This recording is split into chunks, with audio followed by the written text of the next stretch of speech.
Bom, boa noite, obrigado aqui pela presença. Eu sou o professor Eneus Trindade, da Escola de Comunicações e Artes, e também sou colega, né, e amigo do professor João Carrascosa, que é professor também da ECA, da USP, do curso de Publicidade, como eu, e é professor também da ESPM, no programa de pós-graduação em Comunicação e Consumo, né? E a gente agradece, então, a organização aí da Feira do Livro, da Editora Unesp, pelo convite para poder mediar, né, o lançamento desta obra do meu colega João Azanello Carrascosa, de Macondo a Terra de Marlboro, ficção literária e narrativas do consumo, né? Que já é um trabalho que o Carrascosa vem fazendo já há algumas décadas, em um bom tempo. Ele, além de ser um escritor, né, é publicitário e professor na área de comunicação e pesquisador, tendo o objeto da publicidade, assim como eu, como um lugar privilegiado para pensar e para se conhecer a sociedade. E eu acho que o livro de Macondo à Terra de Marlboro, já pelo título, propõe uma viagem sobre terras ficcionais, né? E as terras da publicidade que não deixam de ser ficcionais, né? E que tem uma coragem aí de certa verossimilhança, né? Entre o mundo vivido e o mundo que se idealiza e o mundo construído e visto pela visão dos autores nas obras literárias, onde o consumo vai atravessando as experiências dos personagens e de nós, consumidores. E aí eu começaria já o debate perguntando ao Carrascosa para ele contar um pouco dessa trajetória que inspira ele já há um bom tempo, com outras obras anteriores e que culmina nesta que a gente está discutindo hoje. Carrascosa. Bom, primeiro, agradecer, né, o convite da feira e da editora Unesp também, que nos publicou com esse livro. Ao professor Eneus, que é um par, como ele já disse, universitário, acadêmico nosso, lá da Escola de Comunicação e Artes da Universidade de São Paulo, além de que é um par querido, porque, né, o mundo tem que ter os afetos, mas também na academia existem os desafetos, né? E agradecer vocês por estarem aqui. A gente sabe da dificuldade de se locomover numa cidade como São Paulo, mas é uma alegria a gente sempre poder falar com aqueles que estão diante de nós, né, em presença. Embora a gente já esteja se acostumando também com as distâncias e com as gravações, né? E aí, respondendo então a pergunta do professor Eneus, eu, como ele estava lembrando, eu atuo muito na área literária. Na verdade, eu sou um menino que veio lá do interior de São Paulo, da cidade de Cravinhos, que eu falo que sempre ela domina a região, né? Ribeirão Preto, Araraquara fazem parte da grande Cravinhos, uma grande cidade ali. E vim sempre pensando em morar em São Paulo para fazer a Escola de Comunicação e Artes, onde já estou há tanto tempo também, depois de ser universitário que lá se formou.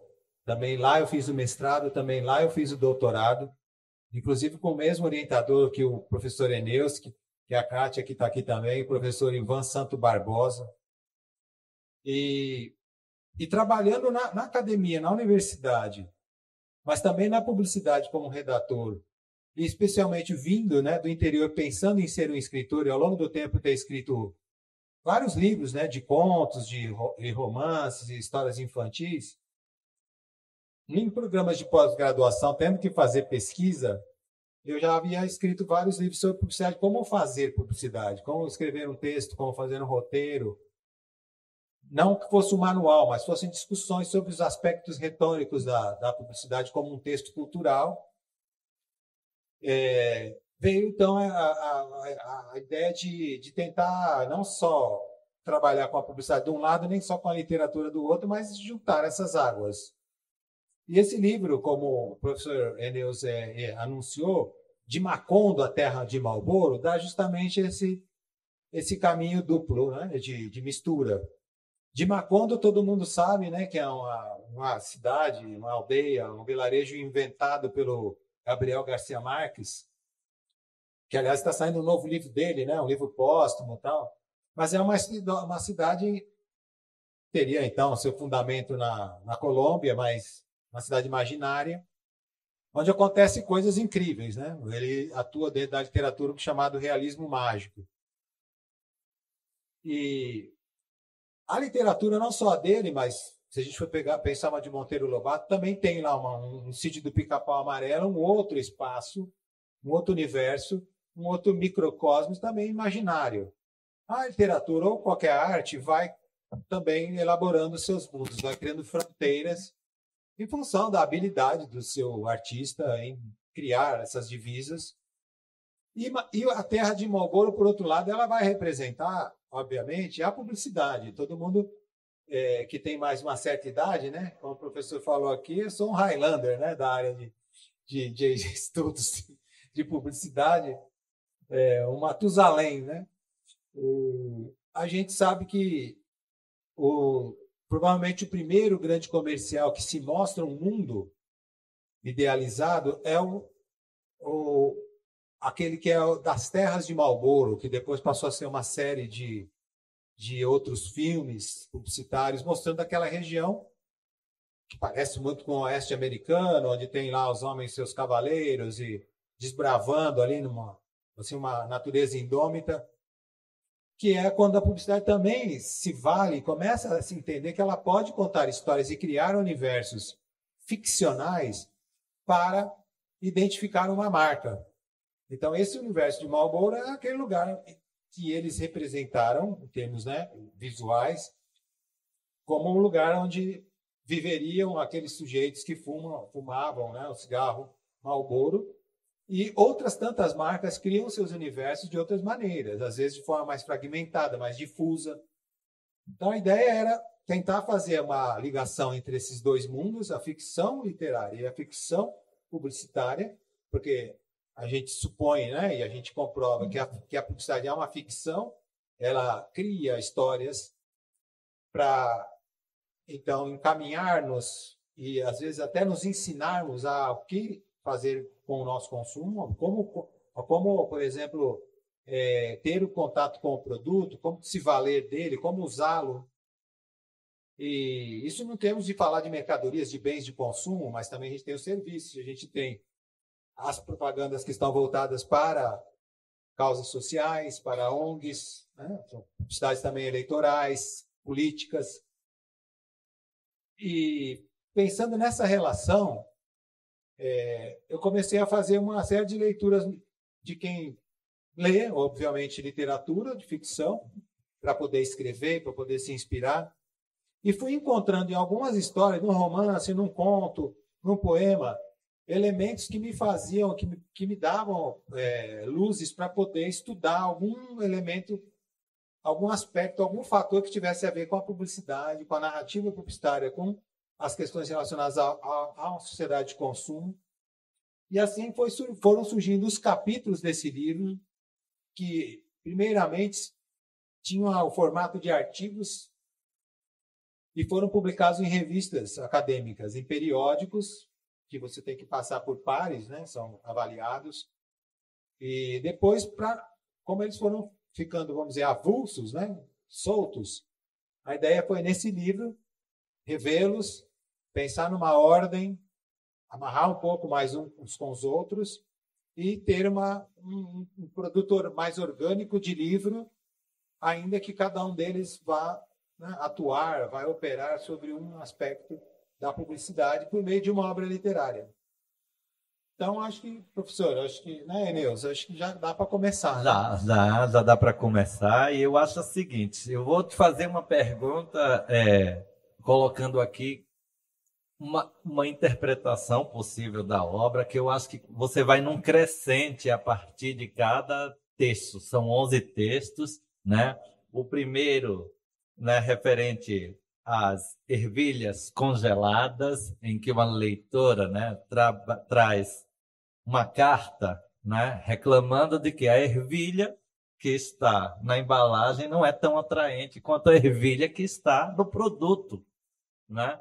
E aí tem toda uma discussão a partir disso, a partir de dois aspectos. O caráter epistolar, sendo utilizado na explicação do processo publicitário e algo que se revela que é a estética da mercadoria, que é uma coisa muito valiosa para entendimento do processo publicitário. E isso vem num crescente. Parou? Parou.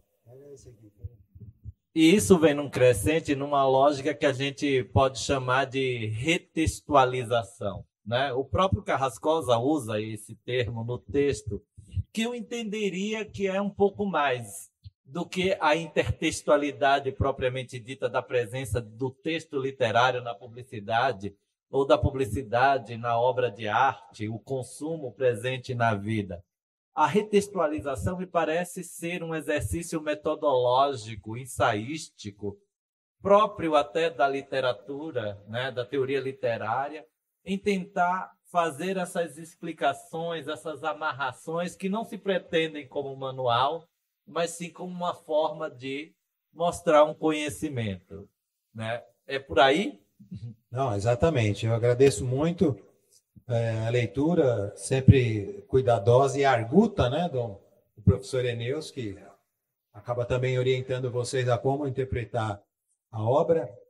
E como ele estava lembrando, veja, esse exemplo é um exemplo de entrada no livro, que é um conto de uma escritora norte-americana chamada Lydia Davis, que escreve muitos textos curtos, microcontos e contos com formatos distintos. E é curioso porque é uma escritora que se notabiliza pela história breve. Em geral, os americanos ganham mais, vamos dizer, reconhecimento com os romances, com as novelas. E ela teve vários livros publicados no Brasil, e justamente um desses livros, chamava Nem Vem, tem esse texto que o professor Eneus está lembrando, que é uma carta de uma consumidora mandando, então, para esses fabricantes de ervilha, dizendo, não, eu gosto muito dessas ervilhas, mas a embalagem não é tão bem feita.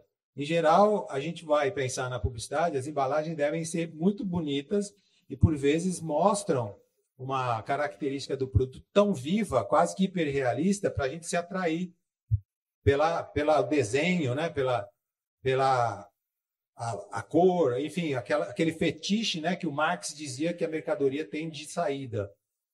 E justamente essa carta vai dizer o contrário, vai dizer, eu gosto das ervilhas, mas vocês deveriam melhorar a embalagem, porque ela está mostrando que as ervilhas não estão tão frescas, tão verdes e tal.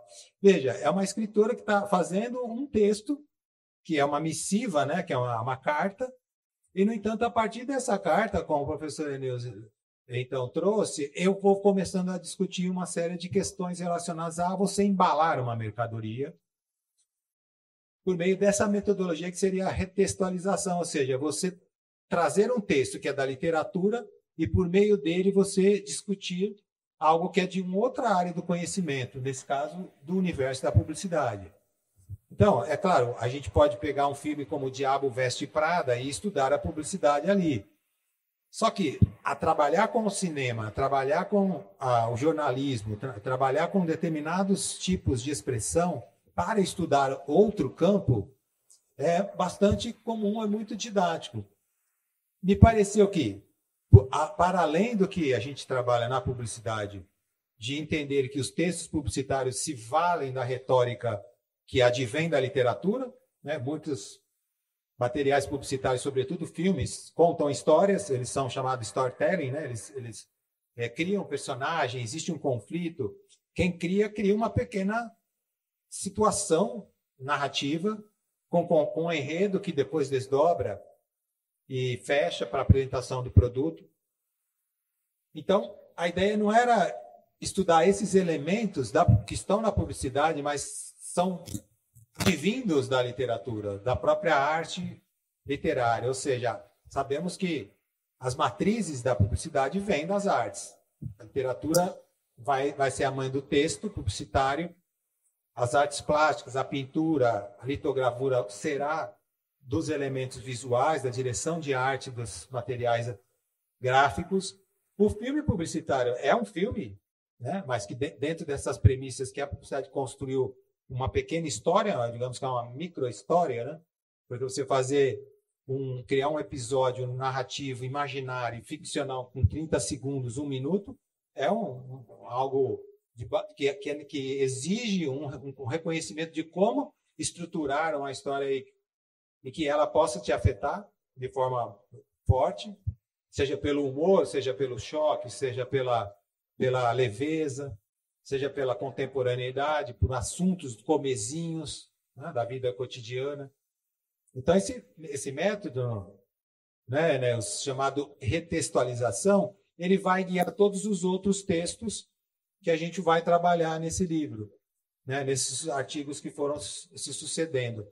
Então, só para dar um outro exemplo, para a gente não ficar só nesse, né? Tem um texto de uma escritora espanhola chamada Rosa Monteiro, que inclusive lançou um livro novo agora aqui no Brasil. Esteve também o ano passado aqui em Fronteiras do Pensamento. E é uma escritora bastante conhecida, com muita notoriedade internacional na literatura.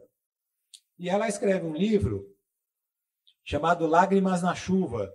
E esse livro é um romance que se passa no futuro, praticamente 50 anos na nossa frente. E ele é uma espécie de continuação do filme que talvez vocês conheçam, que é o Blade Runner, que é baseado num livro de literatura, no qual ela vai, então, mostrar esse mundo lá no futuro, vai continuar essa história e vai dizer que teve lá, né, um inverno atômico, nuclear no mundo, e ali existe a necessidade de você pagar pelo ar que você respira. Só que existe um tipo de profissão que ela vai colocar nessa história, que é o publicitário. É um sujeito que tem no seu corpo uma espécie de uma máquina, né, que vai saindo pelo vídeo comerciais mostrando para as pessoas. Esse sujeito não paga pelo ar. Veja que curioso, a curiosa forma como ela projeta quem seria o publicitário do futuro. Esse equipamento que fica na frente e atrás dessa pessoa, como se ela fosse um homem sanduíche, que é um tipo de publicidade que ainda existe. Vocês veem aquelas pessoas que têm, né, no centro escrito "vendo ouro", na frente e atrás. Então, ela supõe que esse seria o publicitário do futuro. Esse vídeo vai mostrando produtos que estão ali, existentes nessa sociedade no futuro. Um looping, o comercial se repete. E isso ensejou, obviamente, para mim, a ideia de discutir o que seria a publicidade no futuro, ou o que a publicidade, por meio dos seus trabalhos, tem como imaginário do futuro. E aí, curiosamente, apesar dela ser uma escritora de grande notoriedade, a imaginação dela para a publicidade do futuro é voltada para o passado, né? Porque o homem sanduíche é um ser anterior. Claro que tem uma série de outros assuntos que ela vai trazer nesse ponto, que é, por exemplo, quem vende o ar para as pessoas, que tem que pagar para viver, é uma empresa que tem o nome de uma empresa de petróleo. Então, tem uma série de ironias na história da Rosa Monteiro que eu vou trabalhar para a gente, então, entender um pouco a literatura dela, mas, por meio da história que ela nos conta, ir fazer essa discussão, ou aprender, ou pensar, ou teorizar, ou, como o professor Neus disse, trazer algum ensaio sobre a publicidade e a sua observação do futuro, como que ela trabalha o tempo. Inclusive, o professor Neus é um grande especialista aqui no tempo da publicidade, como que ela funciona, no cronotopo, e também o que o futuro que nós estamos vivendo poderia, então, encaminhar para um tipo de comunicação que talvez possa ser renovado ou não, se também a sociedade mudar e a gente não tiver outras coisas para que esse texto cultural possa existir. Ele existe porque nós vivemos uma sociedade dessa natureza. E aí vai por outros caminhos, com outros textos que vão trazer outras nuances do aspecto do mundo da publicidade. Por exemplo, tem um texto que é um conto muito clássico do Franz Kafka, que vocês devem conhecer, que é O Artista da Fome. que é um sujeito que, como se fosse um faquir, ele era exposto na rua, ficava até 30 e poucos dias sem comer, e tinha um empresário, né, que o levava nas cidades para ele fazer sucesso. As pessoas ficavam olhando esse sujeito e o empresário ganhava dinheiro em função de, né, passavam os dias e esse cara estava lá. No texto do Kafka, depois esse sujeito vai sendo tão conhecido e esse tipo de show vai ficando tão anacrônico que eles vão pegar esse sujeito vai morrer, vai passar do ponto, né, em vez de ficar uns tantos dias e parar ali, ele morre e a jaula, né, o lugar onde ele ficava preso, vai para um circo onde vão colocar uma pantera, que é um ser muito mais atraente do que ele atraiu, com a sua vida quase de pré-morte. Então eu vou discutir o que também o universo da comunicação pode nos trazer.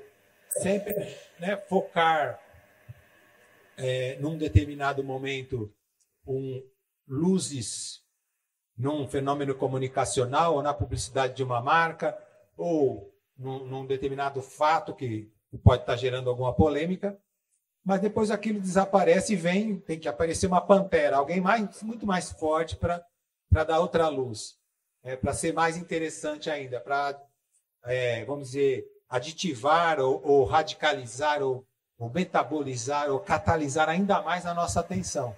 Tem que ser algo maior do que aquilo que já havia. Então, assim, eu vou fazendo vários ensaios a partir justamente desses textos literários. Alguns, como o professor Enéas trouxe esse primeiro das ervilhas, a história já tem a ver com você, então, falar de um produto. Mas, por exemplo, esse do Kafka e também da Rosa Monteiro. A Rosa Monteiro tem um publicitário no futuro, mas um texto do Kafka não tem. Como outros que eu também vou trabalhar, a história em si não nos aparece como algo que você poderia, em primeira instância, estudar a publicidade. Ela não tem nada a ver. Tipo, não, mas como que você vai? Né? Isso vem como o professor Enéas disse, de uns outros tempos que eu venho me dedicando a esse tipo de trabalho. O primeiro, só para a gente já passar a palavra para ele de novo, que eu fiz, foi um desafio ao ler o romance de Graciliano Ramos chamado Vidas Secas. Todo mundo conhece essa história de imigrantes ali do Nordeste que estão então saindo de uma região, indo para outra. E a história começa assim e termina assim, né?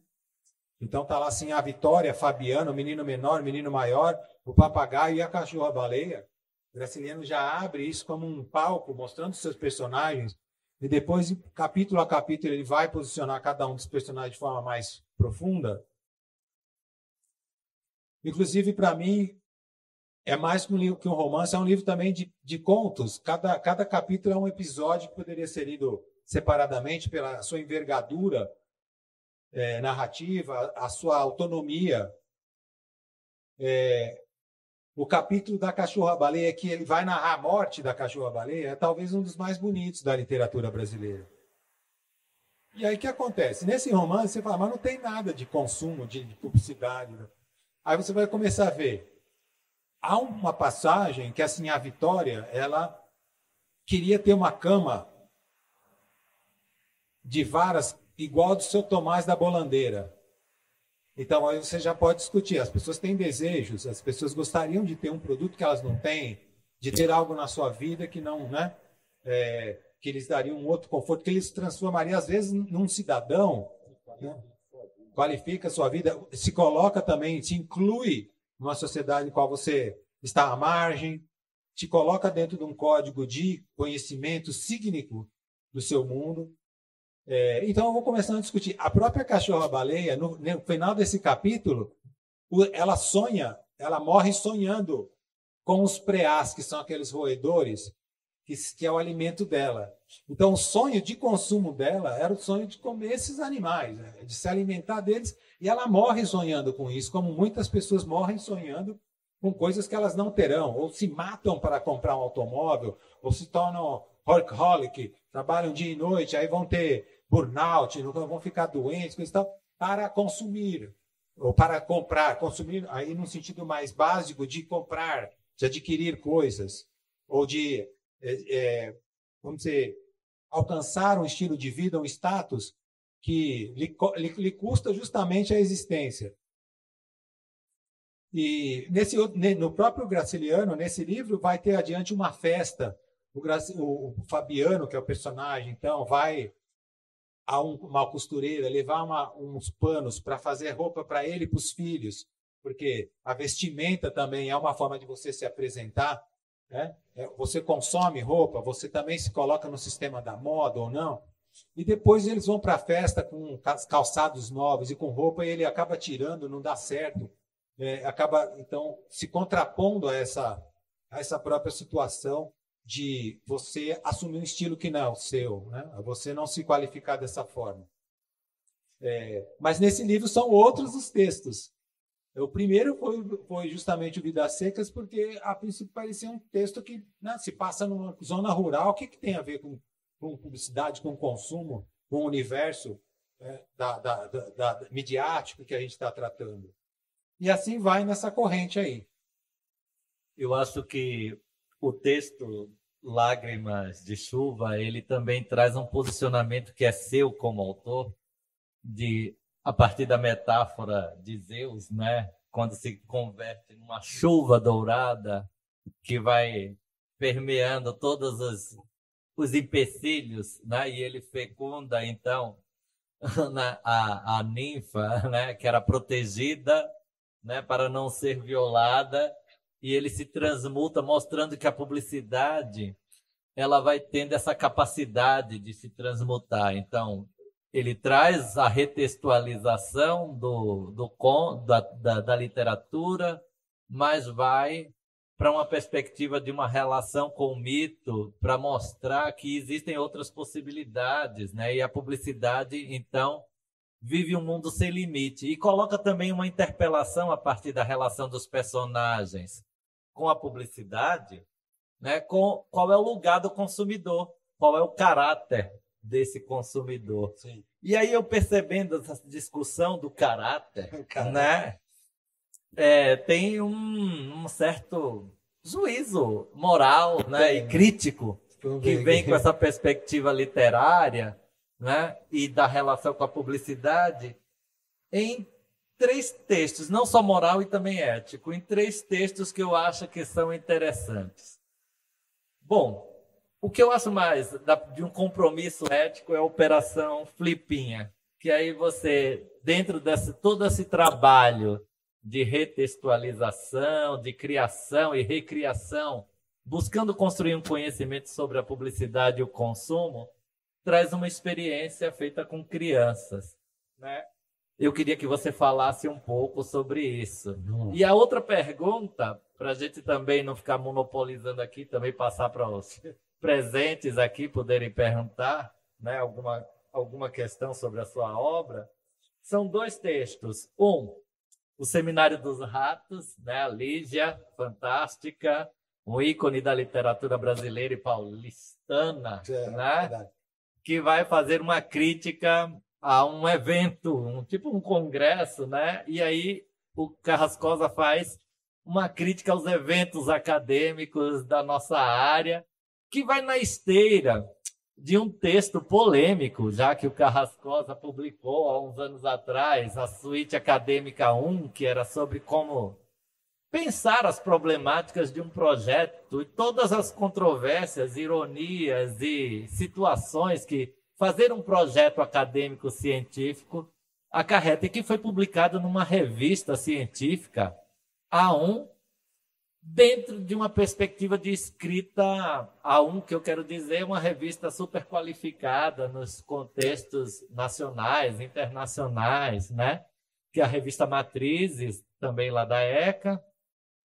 E ele publica isso e tem uma estrutura poética, terra firme, né? A poesia como terra firme. Eu achei, na época, super usado e achei encorajador, porque fazia a gente refletir sobre nossas práticas. O Seminário dos Ratos, né? Uma metáfora dos eventos científicos da comunicação, reitera um pouco esse lugar de crítica, né? Mas não na terra firme da poesia, na terra firme do conto, né? Sim, verdade. E o último texto, a suíte acadêmica, segundo movimento, notas líricas sobre bancas de mestrado e doutorado em comunicação, também é outro lugar dessa avaliação de um certo juízo moral e crítico, né, das nossas condutas, né, que vale a leitura para essa nossa interpelação. Se no final lá das lágrimas, né, de chuva, você tem uma interpelação sobre a questão do seu lugar como consumidor, aqui você tem uma interpelação do seu lugar como pesquisador, que participa e vivencia essas situações todas, e se põe a pensar que a produção disso tem que trazer algo que seja regenerador, que seja estimulante de um debate produtivo para a vida social e para o crescimento de cada um de nós, não só para quem orienta, mas também para quem, sobretudo também para quem faz. Mas se não houver a troca, a coisa não decola. É bom, né? Você ter um interlocutor desse nível, né? Que ilumina também para vocês certos contextos que bordeiam a obra e o trabalho que a gente vem fazer. Então, respondendo aqui o professor Eneus, olha só. Primeiro texto, né, que chama Operação Flipinha. Acho que vocês conhecem a Feira Literária Internacional de Paraty, que é uma feira que já tem há muitos anos. Num determinado momento, eu fui nas primeiras que tinha, era debaixo de um lugar assim, bem menor do que esse, meia dúzia de pessoas, e com o tempo foi virando, né, aquele fenômeno televisionado, enfim, uma coisa de grande pompa até, né, cobertura da imprensa e tal, e se tornou um grande festival, mais que uma festa, um festival gigantesco, extraoficial, inclusive. O que acontece? Eu fui nas primeiras vezes como para assistir, porque eu sou um cara da literatura, fui lá assistir. E as primeiras vezes, os sujeitos que iam, que se deslocavam para assistir a feira, porque era criada a festa, que é muito elitizada, eles levavam filhos, e os filhos tinham que fazer alguma coisa. Então, puseram os filhos junto com criança para contar a história. E aí, esses sujeitos iam, e a festa, na verdade, era uma invasão na cidade, né? Os estrangeiros vão, fazem uma festa literária e vão embora. Com o correr do tempo, surgiram críticas, obviamente, que deveria envolver a população da cidade, das regiões próximas, tal, e que tivesse um espaço para as crianças da cidade também, não só os filhos daqueles que vão participar da feira, que é para adultos. E aí criou-se a Flipinha. Então, a Flipinha começou a ter também, no mesmo período da Flip, que é para os adultos, escritores da literatura infantil e infanto-juvenil conversando, contando histórias, tendo um encontro com crianças que estavam ali, que eram da cidade ou que vinham também de fora. Avançou um pouco mais, criou-se a Flipzona também, que é a Flip para adolescentes. E a partir de um certo momento, eu passei a ser convidado aí na Flip e falei na tenda grande, tenda com 2.000 pessoas, um negócio incrível, não tinha os telões do lado de fora. Depois eu fui na Flipzona algumas vezes, porque eu tinha livros para adolescentes, para literatura juvenil, e uma ocasião me convidaram para ir para a Flipinha. Mas me convidaram para ir para a Flipinha numa condição que eu não sabia, que era 6 meses antes da festa, que naquele então era em junho, me convidaram e falaram: a gente vai selecionar livros que você escreveu para criança e nós vamos trabalhar quando começarem as aulas lá em Paraty com as crianças da cidade, em várias escolas, a partir de fevereiro. Quando você for em julho, você vai ter alguma apresentação em algum lugar para todo mundo, mas você vai numa escola para conversar com essas crianças que leram o seu livro. E eu, uma ocasião, coordenando um grupo de pesquisa, surgiu a ideia de a gente pesquisar festivais literários. E aí a gente falou: vamos estudar. E aí eu falei: então a gente tem que todo mundo estudar. E um dia eu falei: então tem que você primeiro escrever um artigo para animar todo mundo, porque senão a galera não vai. Aí eu escrevi esse livro que é chamado Operação Flipinha, que foi uma operação que tem esse nome, que aconteceu da seguinte forma: eu fui levado quando eu fui nessa vez, convidado, em julho. Quando chegou em julho, eu fiz uma apresentação numa praça aberta, uma mediação com a escritora de literatura infantil, e depois falaram, amanhã você vai numa escola. Eu tinha outros amigos também de literatura infantil, infantil-juvenil, que tinham ido já no dia que eu falei na praça, numa escola ali no centro de Paraty. Aí, quando foi a noite desse dia, falaram, a gente vem te buscar às 5h30 da manhã. Eu falei, mas que escola que funciona às 5h30 da manhã? Eu falei, esse cara, não, a gente vem te buscar às 5h30. Bom, aí eu falei, então tá. Aí fui dormir, então, no outro dia, 5h30 da manhã, bateram na minha pousada, falaram, nós vamos para a escola. Aí fomos, nessa hora a cidade estava, né, imersa na luz ainda de gente que estava na festa, né, do dia anterior, estava voltando para dormir, os boêmios, tudo apagado, só o cais com uma luz acesa e um saveiro cheio de gente. Aí me aproximei e disse, aqui que você vai ficar. Eu falei, mas o que é isso? Esse saveiro tem 40 mediadores de leitura do Brasil inteiro. Eles vão acompanhar você na operação Flipinha que nós estamos fazendo, que é levar todo mundo até a escola que lê o seu livro. E essa escola fica no Saco do Mamanguá, que é na vizinhança de Paraty. E vocês vão de barco, vai demorar 1 hora para chegar lá. E lá você vai conhecer essas crianças. Então, foi uma coisa impressionante ter ido lá. Foi uma vivência como escritor. Só que aí eu tive que pensar, se eu vou falar desse festival, eu já fui convidado várias vezes, ou seja, eu posso e devo fazer minhas reclamações também, porque no passado não havia a intervenção para acolher as crianças ou a população autóctone, né, local. Então, eu tinha que escrever sobre isso. Mas também eu tinha que escrever como que foi uma experiência marcante ser um escritor e ser recebido por crianças que depois você chegava lá no Saco do Mamanguá, elas vinham vindo com o barquinho dos pais pescadores que iam levá-las para ela estudar. É uma coisa do Brasil profundo, uma coisa maravilhosa de você ver. Então, foi um texto um pouco diferente, mas que achava que era a posição do pesquisador. Quem é o escritor e quem é o professor? Quem é o pesquisador de consumo? O que ele pode falar que não é simplesmente fazer esses artigos que a gente faz? O segundo, que o professor Enel trouxe aqui, aliás, ele é idealizador de um evento mais importante que a gente tem em publicidade no Brasil, que é o ProPesc, ou seja,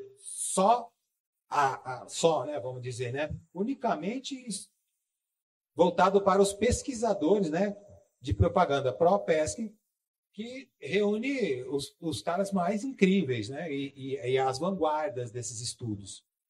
Mas, por outro lado, o professor Enel sabe tanto quanto eu, a gente tem que participar dos eventos científicos, diferente das peças literárias, que a gente tem que apresentar trabalho, a gente tem que fazer as discussões em grupos de trabalho, a gente tem que circular na academia, às vezes a gente lança livro, a gente faz entrevistas, a gente encontra outros companheiros por lá. E a gente vai debater também as pesquisas que a gente está fazendo, novas teorias, novas terminologias e tal. E esses eventos, e muitas vezes eles têm um formato que nos entristece e que faz com que a gente tenha que ter uma posição como acadêmicos. Tá? Então, lendo um conto da Lígia Fagundes, como o professor lembrou aqui, que é o Seminário de Ratos, Lígia Fagundes, que faleceu há um ano e meio, quase 2 anos, e incrível escritora, ela conta uma história de um seminário, de um evento que foi criado mais com bases na mão de determinados políticos, mas que trazem, a partir dessa história, desse conto, elementos que eu poderia discutir o que é os congressos que nós participamos, esses eventos científicos. Que é você, por exemplo, viajar, né, às expensas de uma agência de fomento que vai te dar uma bolsa, ou você viajar do próprio bolso, ou da sua instituição, se é de iniciativa privada, por exemplo, a Espanha, ou a Suécia, ou a Inglaterra, ou aqui ao Peru, e chegar lá você ter 5 minutos para apresentar a sua pesquisa. Então, isso é extremamente frustrante. E aí você chega, muitas vezes, te colocaram numa sessão de trabalho que os textos não se batem, eles são muito desnivelados, a assimetria é muito forte. Em vez dela ser rica para a discussão, ela acaba trazendo ali uma defasagem entre conhecimentos.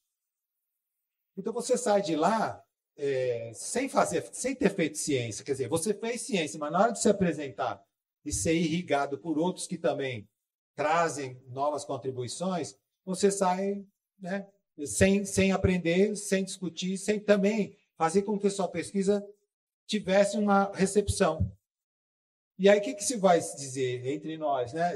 É um turismo acadêmico. Então, vamos, já que nós estamos em outro lugar, a gente vai passear, a gente vai no grupo de trabalho só da nossa sessão, a gente não vai participar de todas as sessões, que às vezes duram 2, 3 dias seguidos, a gente não vai nas palestras plenárias, onde tem os grandes palestrantes convidados para trazer um tema mais forte e discutir. Eu estou falando, estou dando um exemplo. Então, esses eventos eles acabam se esvaziando como fóruns onde a gente vai fazer a ciência avançar. Então, já que a gente está nela, fazendo parte do jogo, é preciso que a gente também se posicione em relação. Então, não são todos os eventos, obviamente, que são assim, mas há muitos que são, então é sobre esses que a gente tem que, no caso, em vez de ficar só falando direto, eu vou trabalhar com um conto, ou seja, a partir da literatura, que é interessante você ler, você conhecer, você viajar com esses autores, que seja, então, o Kafka, uma Lígia Fagundes, uma Rosa Monteiro, uma Lídia Davis e outros que a gente estuda, um Graciliano Ramos, e eu fiz textos com Luiz Fernando Veríssimo, aqui tem outros aqui também nesse livro com outros autores, Manuel de Barros, que é um poeta também, a gente consegue trabalhar com ele. Então, foi por aí que eu fiz, então, esse artigo, né, nesse ponto, que foi o segundo que a professora Keneus trouxe. E o terceiro, em relação a essa posição do consumidor, né, que você estava falando aqui, né, que é a suíte acadêmica 2, né? Ele lembrou essa suíte acadêmica primeira, que surgiu aí, enfim, acabou causando uma polêmica, que não era nem o que a gente fez, não queria ter feito, mas acabou de eu ter ideia justamente de como estava dando uma disciplina que é seminários de pesquisa, tentar, vamos dizer, incentivar as pessoas a fazerem seu mestrado e doutorado, mas ensinar para elas o que é apresentar um trabalho numa banca. Quem que está lá nessa banca? Para quem que você tem que olhar? Para as pessoas ou para o seu público? Como que você, fazendo a sua pesquisa, se é uma dissertação de mestrado, como que você começa? Como que é a introdução, né? Como que a banca se conforma? Há pessoas que falam bem do trabalho e depois, vamos dizer, estraçalham e, claro, no final você passa, né? Você recebe o grau de mestre ou de doutor. Então, o que são esse tipo de conduta da própria academia, de sujeitos que estão fazendo parte de uma banca, que estão julgando um outro trabalho, vendo se ele tem qualidades ou não, que se comportam de uma maneira estranha. Então, a gente faz nessa suíte acadêmica, suíte, né, sempre lembrando da música, que é uma composição com várias etapas, essas pequenas críticas, esses pequenos comentários, mas também como uma forma de a gente pensar juntos. Não é só dizer, olha, discordo disso, porque eu faço parte das bancas, então eu tenho que falar também, eu tenho que avaliar os trabalhos, como que eu vou me comportar? Alguns detonam os trabalhos, outros são afetuosos demais, né, são doces demais e não avaliam o trabalho. Então, como você deve se comportar, como que você deve agir? O que acontece depois que o seu trabalho acaba? Ele vai ficar ali na poeira de uma biblioteca ou ele vai para frente? Então, também, como o professor Neus disse, são 3 textos dos quais, como o acadêmico está no campo, fazendo parte da regra do jogo, eu preciso entender como que ela é, mas eu posso também dizer, a gente tem que trabalhar e escrever e colocar esses assuntos em cima da mesa, né, na ordem do dia, para ver se a gente melhora essas coisas. E, então, acho que é um trabalho nosso.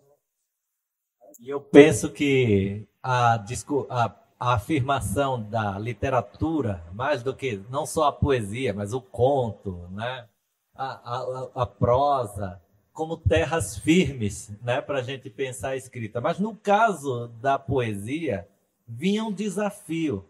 As pessoas esquecem que durante muito tempo, antes da invenção da pontuação, todos os textos eram escritos em poesia.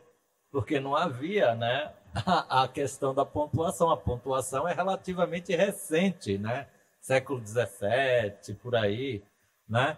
No mundo, as formas de escrita.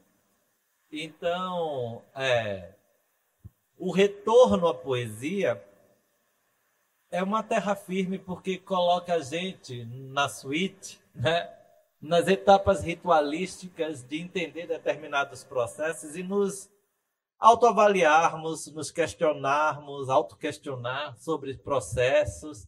E foi um frisson no mundo acadêmico, a primeira suíte, né? Se deveria ou não ter sido publicada como uma revista de alta qualidade publica um texto em poesia. Ora, se é uma revista que tem que cuidar da inovação, se a gente não inovar com poesia, a gente vai inovar com o quê? Né? Então, eu parabenizo aqui a coragem do João, né, em escrever e persistir com outra contribuição que aqui no livro é dada a partir do Seminário dos Ratos, que é conto, e voltando à poesia como terra firme, né, a perspectiva da Suíte Acadêmica 2, notas líricas sobre bancas de mestrado e doutorado em comunicação. Quer comentar alguma coisa ainda? Não, maravilha, fechou. Eu passaria a palavra para alguém da plateia que tem interesse de fazer alguma questão. Olha lá, temos ali. Temos aqui. Você disse seu nome, por gentileza? Boa tarde. Meu nome é Marcos e para poder fazer a pergunta, eu tenho que dizer antes que sou um absoluto estreante no contato com vossa produção. E aí, ainda para fazer a pergunta, eu diria por que vim aqui. Vim aqui exatamente pelas referências que li a respeito do seu trabalho sobre publicitário, etc., o que vocês acabaram, e para estar presente e ouvir mais e me conscientizar o que realmente foi. Agradeço muito o que eu vi até agora, que me centrou naquilo que é a sua produção. E aí eu gostaria de fazer uma pergunta e pedir, antes de mais nada, talvez um pouco de perdão pela ingenuidade da pergunta. O que me fez procurar o seu livro, procurar contato consigo? A vossa produção, o assunto de vossa produção e a ligação que eu fiquei curioso de saber por que a Mona Lisa está na capa. Tá certo, vamos lá então. Bom, Marcos, você foi o primeiro que veio aqui, eu já até autografei seu livro, né? Agradeço aí a sua presença, seu interesse e ter vindo, né, em função de conhecer ou, enfim, ter informações sobre o meu trabalho. Aqui é uma feira do livro, eu podia estar aqui, como eu estava em outras edições, falando sobre literatura. Já numa das feiras que teve aqui, eu lancei um livro de microcontos, uma literatura de ficção. E teve uma ocasião que eu lancei um livro chamado Catálogo de Perdas, é um livro de contos com fotografias. Também foi na feira do livro que a gente fez o lançamento. Dessa forma eu vim mais para um livro de ensaio, mas que faz essa cisão, como eu estava lembrando com vocês, que são meus dois, ou talvez três campos, né? Porque eu fui redator de propaganda, agora não estou meio fora. Então, atuava em várias frentes. Redigia em agência de propaganda, lecionava e estava construindo uma obra literária. Então, as duas frentes ainda continuam, uma estou um pouco distante. E aí agradeço muito a vocês também que estão nos ouvindo até agora, o professor Eneus que faz esse fechamento e passa a palavra para vocês. Se tem como esses signos, né, muito comuns, né, a Mona Lisa como uma grande obra de narrativa, uma obra de narrativa visual, obviamente, que é marcante, né, para o advento do Renascimento, uma obra-prima aí do Michelangelo, do Leonardo da Vinci, que as pessoas vão ver lá no Louvre, acham que ela é enorme, ela é pequenininha, né? Tem toda uma série de coisas, os esfumatos, os 3 níveis, aquelas coisas que a gente estuda sobre essa obra, porque que ela tem toda essa Maravilha. Na publicidade, uma das coisas que mais se faz é usar imagens fundadoras e textos fundadores de forma intertextual para justamente fazer um jogo que a gente chama de paródia ou paráfrase. Tornar isso familiar, levar, a partir de um texto, nesse caso, um texto visual conhecido, uma mudança nele. Fazer uma alteração. Quer dizer, você tem um público que sabe, mas que ele é diferente aqui. O que tem diferente aqui? Essa imagem, ela não está comum, ela está lá com a mãozinha dela, né, dada ali, como no quadro, só que ela tem uma latinha de Coca-Cola. Aí você entra com a publicidade, você entra com o consumo. Então, você tem a parte da publicidade, vamos dizer, mais propriamente dita, representada pela Coca-Cola, que é o produto que, né, mais conhecido, dos mais conhecidos do mundo. E a parte da visualidade é uma parte também que tem a ver com a publicidade, por ser muito copiada, né? Há muitos anúncios com a Mona Lisa, mas ela é uma imagem que tem um trabalho novo em relação ao imaginário, não literário, mas narrativo, né? Da pintura. Então tá aí, justamente o livro chama Ficção Literária e Narrativas do Consumo, como eu falei para vocês no começo, né? Macondo vai representar a literatura, Terra de Malboro, a publicidade. E o mundo segue, né? A viagem entre esses mundos é o que convoca e é o convite do João à leitura do livro, né? É tentar encontrar por que estão essas duas coisas fundidas aqui.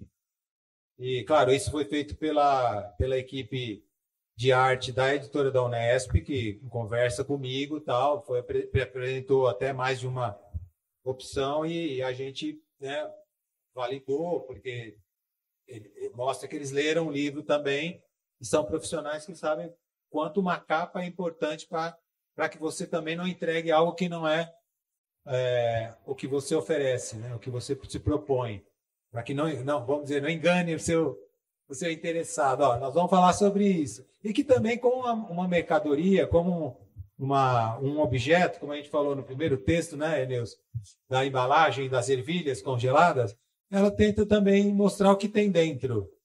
Ela tenta te atrair, te fazer pensar, que é uma das formas que puxam também a gente, que nos convocam, que nos chamam para se interessar por um livro. A gente está numa feira aqui, que quando você passa ali, né, nas mesas, tem livros de tudo. Né? É óbvio que tem livros que talvez tenham conteúdos maravilhosos, mas cuja capa não seja tão sedutora. E talvez a gente não compre esse livro. Né? Então, a gente sabe que nós estamos dentro de uma sociedade no qual a rotulagem, a roupa que se põe no produto também, né, como lá do Fabiano que vai usar sua roupa, seu calçado, ela deve combinar o que tem dentro, né, com o eu do sujeito. É isso. Alguém mais? Não? Desço nosso Deus aqui. Obrigado, Kátia. Saúde, vamos nessa.